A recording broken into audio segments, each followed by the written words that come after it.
Hello, good day po, Sir Marcel. This is my code. So first step is I imported three libraries.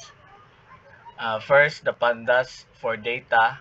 The second one is the matplotlib pyplot is for the chart, and the numpy is for the to no to create the random numbers.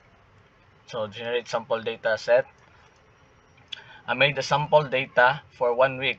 It shows every hour from January 1, 2023, and I also created fake food orders number using random values.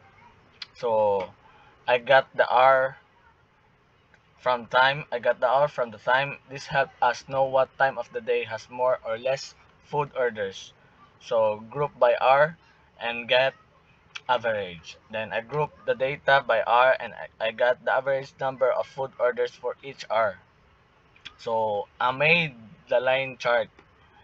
The x-axis shows the hour of the day and the y-axis is shows the average food orders.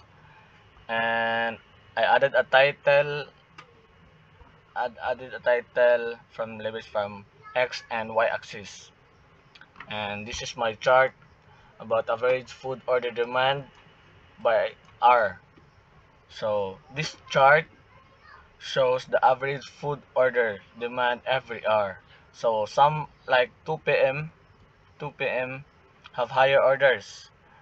Some hours like 10 a.m.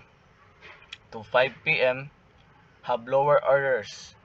So this can help food business prepare for busy hours. Yun lang po, sir. Thank you.